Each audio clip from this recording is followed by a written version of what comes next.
Big Food just created a loophole in Ozempic, and they're doing it in secret, a way to completely bypass the effects of the drug, causing you to even gain more weight. This is an all-out war on health, and America right now is in the end game, but that's not the worst part. The worst part is that there's no hero in this story. There's no Tony Stark. It's Thanos versus Thanos. Big Pharma versus Big Food. And what I'm gonna do in this video is give you the facts and the tools you need so that you can protect yourself. My name is Michael Diamonds. I'm a scientist majoring in biochemistry and microbiology. I'm a medical doctor and pro-natural bodybuilder. I was advised against making a video like this, but so many of my clients are affected by this, I just feel morally obligated to. I won't be surprised that this video gets suppressed, so if you can share this with somebody you feel will help, that would be amazing, but let's not waste time and drive straight in. Ozempic has shaken up the food industry. The company responsible for creating Ozempic, Mounjaro, is called Novo Nordisk. It's more valuable than Coca-Cola and McDonald's combined. And this is a massive problem for Big Food, but they have found a solution. First, we need to set the foundations here so we can understand how Big Food's solution works and how we can protect ourselves. So right now, sales in fruits and veggies are up, and junk food is down. And have you noticed that your favorite junk food is now high protein, or it's fat free, or it's gluten free, high fiber, zero added sugar? All of this has been marketing for you to continue eating these foods. And I made this realization 2 months ago, and I actually told you guys that I made a mistake. I personally cannot eat protein bars anymore, and I can't recommend them to my clients because what's happening is it's so difficult to only have 1 protein bar, 2 protein bars a day. I was overeating them, and I saw the same trend with my clients. They're now more addictive than the original thing. So I've decided to cut them out. And have you noticed this? And let me know in the comments if there are any healthy foods that you've been eating that's actually causing you to gain weight. And I just thought of this. Think about it. The salted peanuts, the almonds, all these foods that have been touted to be healthy is more addictive. So let me know if there are any others in the comments down below, and I think this will just help people in terms of consciousness. The next thing you'll start seeing on all of your favorite foods is something that's called Ozempic optimized or Ozempic friendly. In terms of how this works, Ozempic helps with fat loss, and it does this by number 1, slowing down the digestion of food in your gut, giving your body time to absorb the nutrients, keeping you fuller for longer, and also keeping you from eating more. In the pancreas, it fine-tunes your insulin release like a smart thermostat adjusting its temperature. This way, you don't have sugar spikes and those sugars aren't stored as fat. In the brain, it quietens the hunger signals like noise-canceling headphones, canceling out any cravings, and you completely lose your appetite. The result is weight loss. It does work.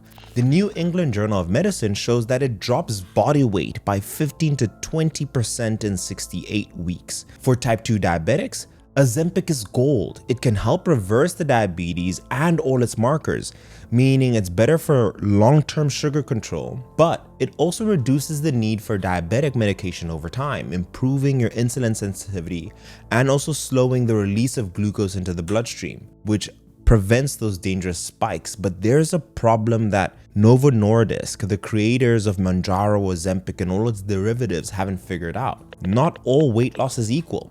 When you lose 15 to 20% of your body weight on Ozempic, 30 to 40% of that is lean muscle mass. And according to a 2021 paper on diabetes, obesity, and metabolism, this happens because of a severe caloric restriction. Paired with the appetite suppression, it does reduce the amino acids, the building blocks' ability to stimulate muscle protein synthesis. Your body enters into a catabolic state, breaking down muscle tissue to meet the energy demands of your body. This is a massive problem. Muscle isn't just for aesthetics. It's a powerful drug that will help you live longer. Lose too much, and you're directly impacting your lifespan. Novo Nordisk, the maker of Ozempic, projects 24 million Americans will be using Ozempic and all its derivatives by 2035. That's millions of people potentially trading muscle tissue for some fat loss, unless we intervene with the diet. And this is my advice. If you're on Ozempic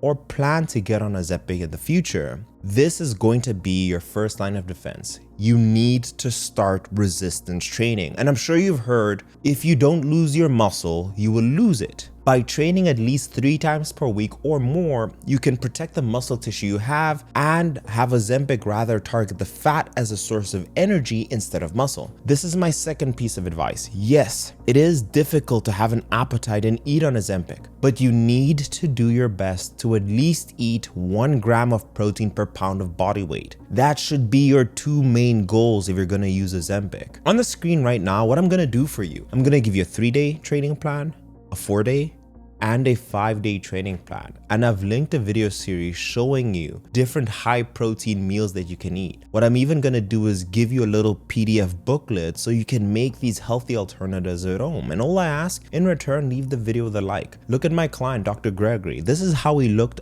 on Ozempic when he came to me. And this is how he looks now off Ozempic. Doing it the natural way is so much better, and it's actually a skill that you want to learn. So you just need to train hard and eat a high protein diet. Now, if you plan on getting off Ozempic and you want to be guided, I highly recommend you apply to work with me and my team. We're a team of medical doctors, but that's only the first problem. The link to that is in the description if you want to see a similar result to Dr. Gregory. But now let's pivot to big food. What is the solution they're coming up with? All your favorite foods and snacks are perfectly designed in a lab. The taste, the crunch, the smell, how it melts in your mouth, none of this is by accident. Companies like Nestle that make the Kit Kat and Mondelez that makes Oreos, Unilever, General Mills, and PepsiCo, they've mastered what is called hyper-palatable food design. They're experts at creating extremely addictive, tasty food, and this isn't accidental. Big Food has always used science so you cannot stop eating their foods, and this will drive their profit. For example, they will put special salt crystals on chips to make them super crunchy. They add fats that will melt in your mouth, and they use fake sugars like sucralose, which is sweeter than regular sugar by 200 times. The louder the chip crunch, the more you're going to want to get that munch. The smoother and meltier the chocolate is, the more that you're gonna eat. Food scientists mix just the right amount of sugar, carbs, salts, and fats to make it so good that you won't stop eating. And this is already the pathway of what they're going to do with the solution to Ozempic. This ratio hits your brain's reward hub and it will spike dopamine in a way that mirrors the addictive drug. Rat studies show that these effects parallel those of cocaine. You don't stop eating it because your brain is simply saying eat more. There's a New York Times article which has reported a significant decline in sweet baked goods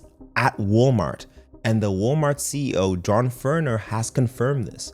Morgan Stanley, a leading global financial firm, predicts that these drugs, Ozempic, snack sales will drop them by 3 to 5%, which is a massive hit to big food or any impulse buys that people normally have. Morgan Stanley advises big food on market trends, and their projections are signaling a massive disruption to them if they don't do something about it. But big food isn't just gonna sit back and watch their profits go.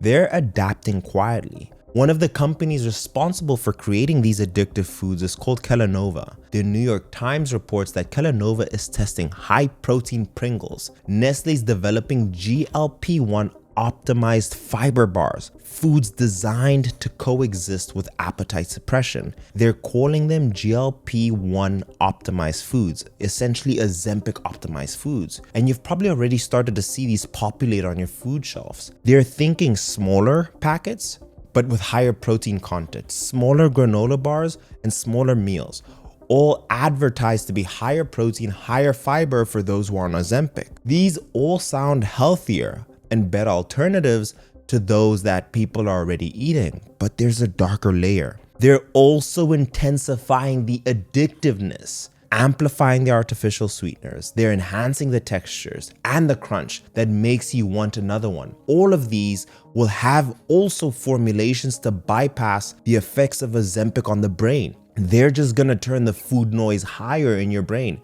And think about the food taste, the quality and the addictiveness of all these foods over the last 20 years and how much it's improved. If we fast forward from this point on into the next 20 years, who can imagine how addictive these foods are gonna be? Big Food's betting that they can engineer a chip or a soda that can outsmart Ozempic. And this is my advice and what I've been sharing for nearly a decade now. All of the foods and snacks that you love, you can make at home.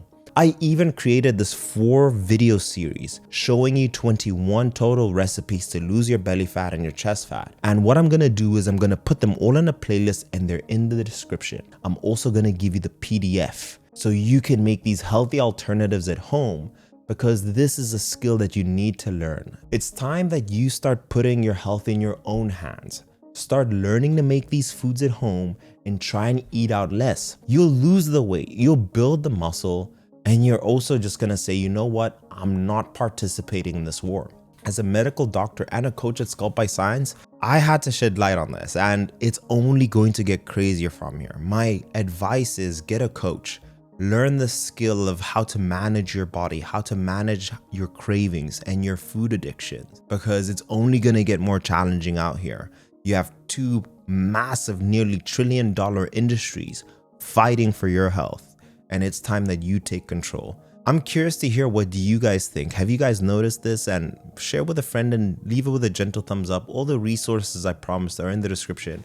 And this video right here has gotten an amazing reception in terms of how to control your diet. I highly recommend you watch it. I give you the recipes, the training, how to build your own macros. It's all in there. I'll see you in the next one. Cheers.